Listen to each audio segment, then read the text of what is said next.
pa pa pa ella, pa pa pa ella, pa pa pa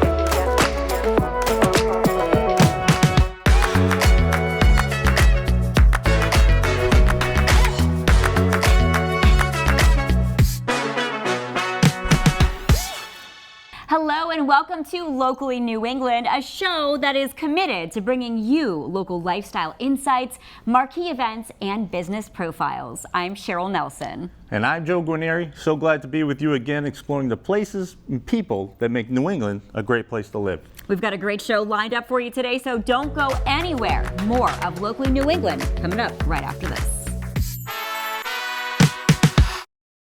Locally New England is brought to you by Charahoe Furniture, beautifully crafted American-made home furnishings. First Hyundai, North Attleboro. Save every day at First Hyundai. And Some Pump Geeks. We service all brands. Sports plays a huge role in the physical and mental development of our children. This is especially important in high school athletics. Yeah, Joe, that's right. In fact, the Rhode Island Interscholastic League has done a tremendous job governing high school sports in Rhode Island, and we are very happy to have Executive Director Mike Lunny in the studio with us today to discuss the upcoming school year and also the sports seasons. Lots to talk about. Welcome to Locally New England. Good to have you here. Yeah, thanks for having me. So I think this is super exciting because primarily you do high school, but you're now introducing middle school sports. Is that correct? Yeah, so we've been in existence since 1932, primarily a high school state athletic association, and for the first time this year, we're adding 61 middle schools to our membership, and we'll be offering middle school opportunities for the first time ever. Now, as far as I know, you guys have a few different types of partnerships. One being the Kyle Cares Foundation and Even Field. So, what are those partnerships? How do they help promote what you're trying to do for the organization? So we're a support organization for our member schools, and again, we're not just an athletic organization because we are part of schools. Our member schools offer athletic programs. So what we do is try to support our schools in any way we can to really reach student athletes and really educate them, not just in athletics, but just in an overall experience. So mental health is a big issue across our country right now. So we've partnered with the Kyle Cares Foundation last year for the first time, offered some mental health workshops for students in schools, and they are working with our schools to establish what's called active mind chapters to work with students to give them a safe space to talk about mental health issues in the schools. Which is so important because I know that can be taboo. A lot of people don't feel safe or comfortable talking about it, so it's nice to have that place. And you mentioned sports in middle school, and I'm curious, what types of sports, what are the options kids have available? Oh, there's a lot. So in the fall, at the high school level, there's cross country and tennis, football, soccer, unified sports.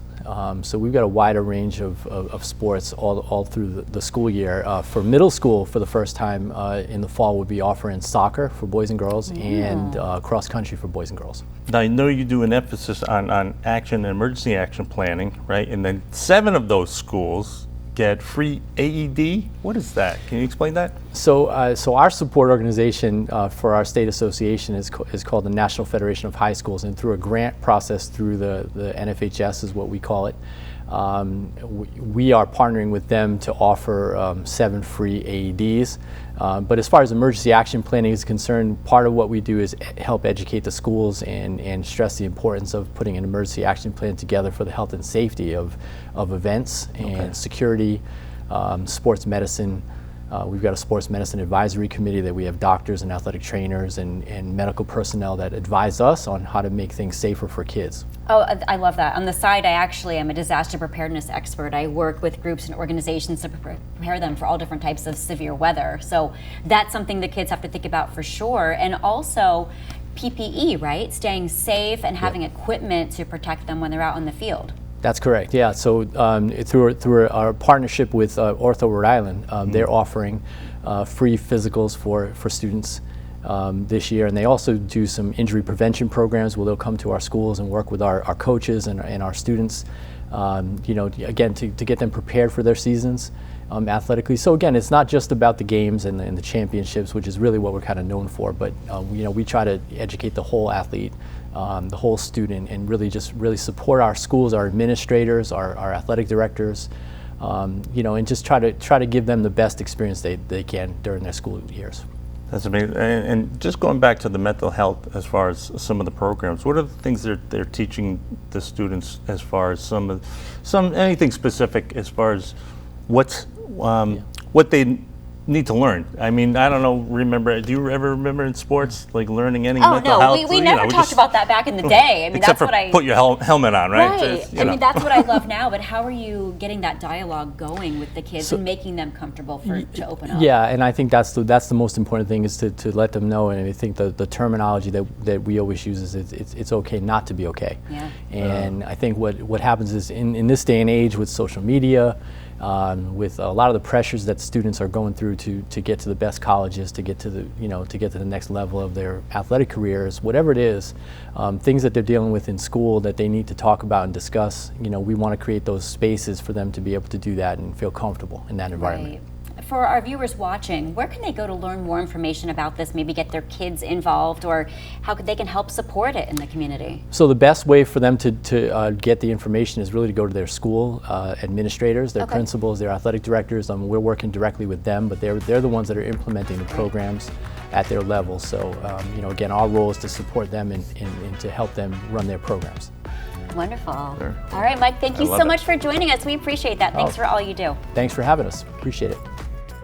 Up next on Locally New England, we sit down with Katie Liberman, Executive Director of Trinity Rep, for part 2 of our look at what's coming up this season. Stay tuned.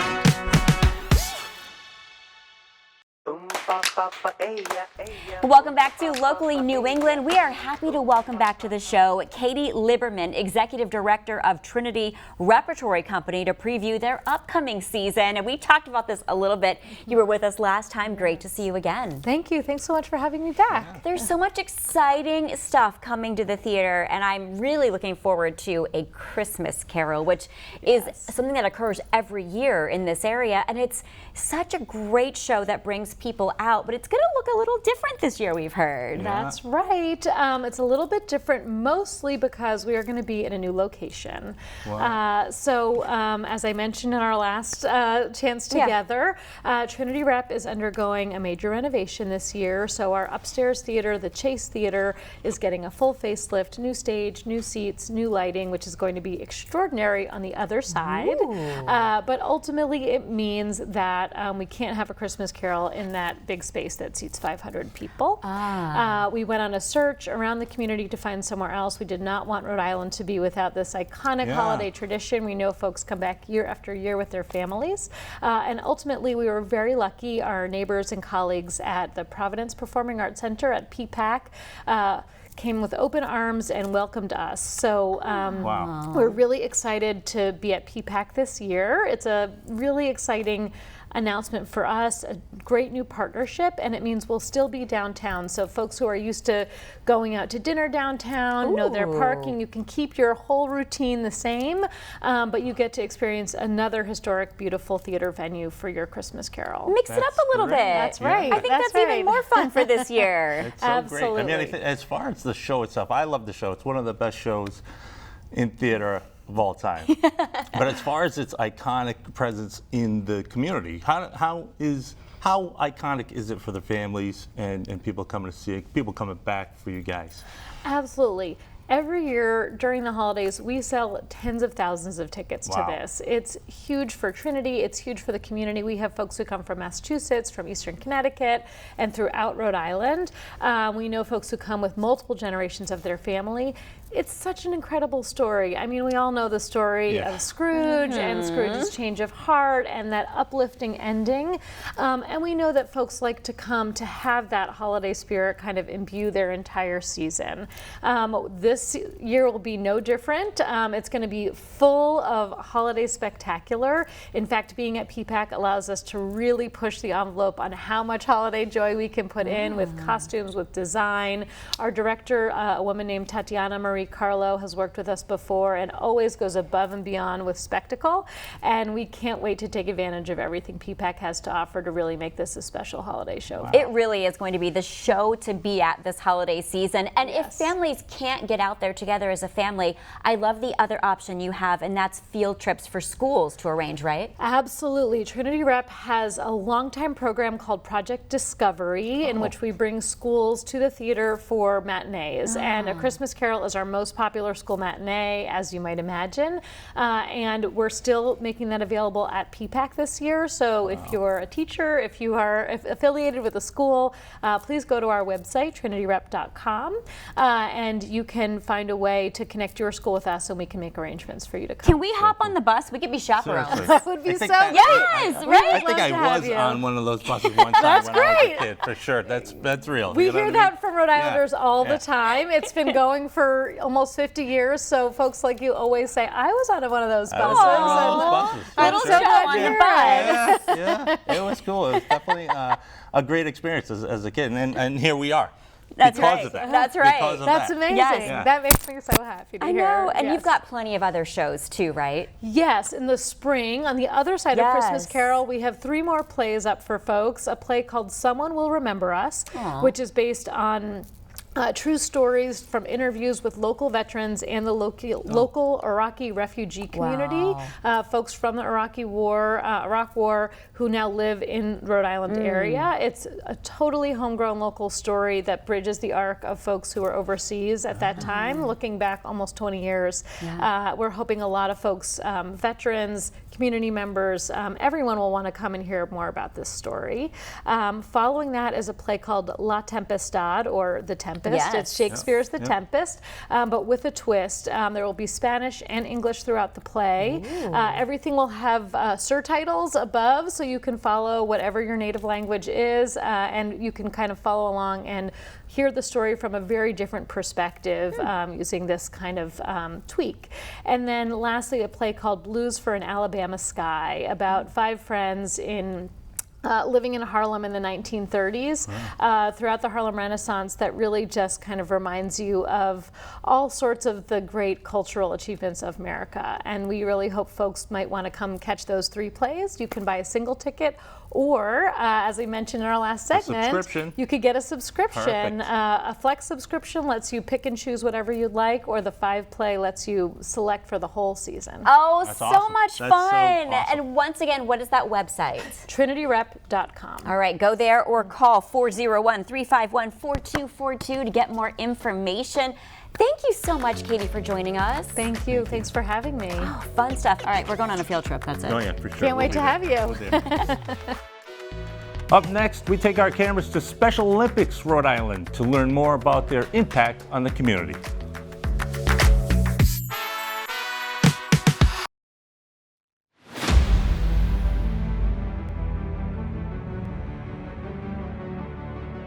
Under the stadium lights, communities come together every week to celebrate excellence, teamwork, spirit, and the chase for glory. This is more than a game. It's Gametime High School football, premiering late August on Your View.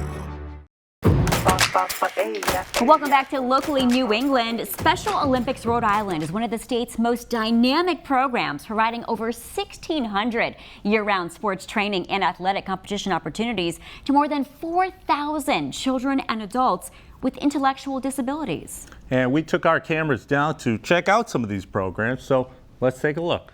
Special Olympics Rhode Island Unified Champion Schools, just like our traditional programming, is built on a foundation of sports and athletics. And it's through sports and athletics that we are fostering a community that is built on inclusion, acceptance, and respect for all. The beauty of Unified Champion Schools is we take the sports component and combine it with curriculum that fosters activities within a respective school that is made up of opportunities by which that students, faculty, and staff come together to support an environment that is built on those 3 specific areas of importance. Johnson Public Schools is doing it right here, right now, but schools all throughout Rhode Island and across the United States are helping pave the way for a community that is built on inclusion, acceptance, and respect. So Johnston Public Schools partners closely with Special Olympics Rhode Island and the Unified Champion Schools curriculum through the sports programs. However, that transfers into the classroom every day. So we want to celebrate students' gifts and their abilities. We want to look at students' uniqueness, and through all of those activities, both on the sports field and in the classroom, helps develop this community. And so when we start young at the preschool age and we carry it on all the way to high school, it impacts not only our school district, but the community and when students leave us after graduation. Johnston Public Schools is the first district in Rhode Island that celebrates with an elementary, a middle, and a high school. So today when we celebrated as a nationally recognized district. And so although 4 schools received the award today, the entire community embodies these efforts. We came together today to celebrate our students and our families, and of course the educators who provide the magic in the classroom and outside of school. My favorite sport is basketball. In the Johnston Unified program, it's really just like practicing and stuff. And with my brother, I usually try to push him to do better. So like when we're like practicing a certain thing in like whatever sport it may be, whether it be volleyball or basketball, I just push them to do better. The students have a range of disabilities, but it's what makes them them.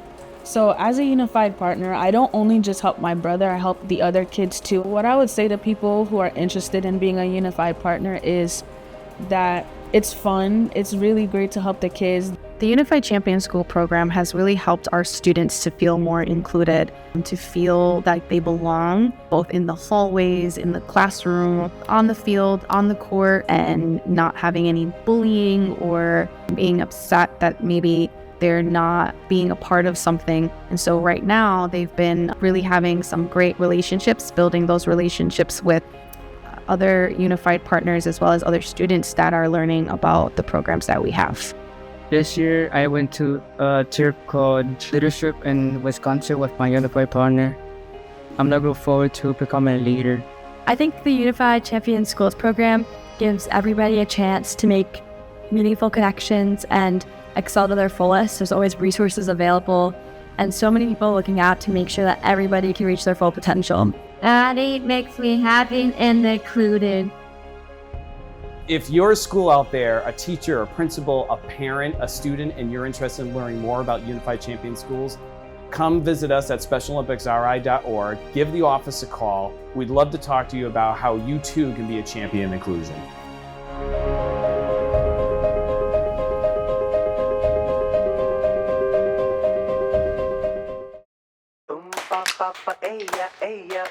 The Burrillville Prevention Action Coalition is a volunteer working task force comprised of individuals who are interested in substance and prevention issues in the Burrillville community. Yeah, that's right, Joe. In fact, current task force members include prevention and treatment professionals, youth organizations, business owners, media, and local government. We went down to take a look to see how they are impacting their community. The youth will meet on a weekly basis. We generally meet on Sundays, and that's the day that the kids pick, so I give up my Sunday afternoons and evenings to meet with them. We get together and the kids will talk about topics that are important to them that are related to substance use. We definitely help bring more awareness to situations that people otherwise wouldn't know about and bring more gravity and light to it that wouldn't have been there otherwise. And also just the advocacy in general, even if teenagers are still making the decisions, it causes them to stop and think. And they might consider the consequences of their actions before they were to go do something that might result in not a great outcome. Right now we're focusing on driver safety and how substance use impacts driver safety and safety on the roads. One thing that we did do last year was a mock car crash that was finally able to come all together very nicely, and before prom, in order to remind kids to make safe decisions afterwards, we staged a crash to show them the real impacts that driving under the influence or even using alcohol or other substances could have on your life. The sort of monumental, emotional devastation that occurred as a result of that was meant to kind of create the connection in their brains that yeah, it might be fun and seem like a good idea to go drink and then drive home because it's not a big deal, it's super close, but actually that could leave somebody else's life and your own life in devastation. We even had a point where the drunk driver was in a courtroom and sent to court and sent to prison, because not only do the effects of drunk driving have an impact on the driver and the victim, but they also have an impact on the driver, and that is something that you can't erase. I get involved whenever I can. It's always great to, help out Monica and the kids. It gets us in touch with the community, gets us in touch with the, younger generation, and kind of showing what we deal with on the patrol aspect. I want people to know that we exist, that we have initiatives, that we're trying to spread the message of prevention, of awareness, that there are educational materials, and if there's any type of education that people need or any type of resources that they need, that we're available. A lot of times it's just letting people know that we do exist, we're here to make changes, and we definitely are here for the community to make sure that everyone can live up to their full potential and live their healthiest life. I think it's important because it's drug and alcohol abuse. We see it, everywhere. Every community is affected by this challenge, and Burrillville's no different. We see it every single day. You see it a lot more than we should, and getting the resources out to help these people is so important. You don't do this job for the money. You do it because you want to make a change and you want to make a difference in the world.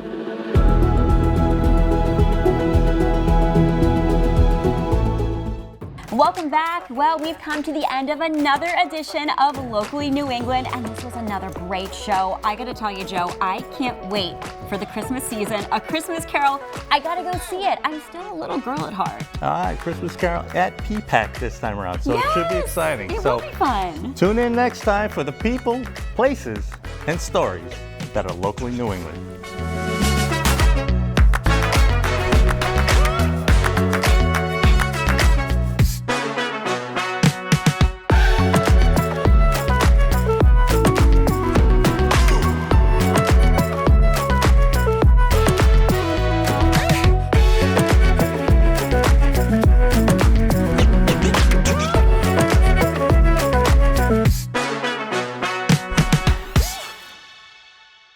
Locally New England is brought to you by Charahoe Furniture, beautifully crafted American-made home furnishings.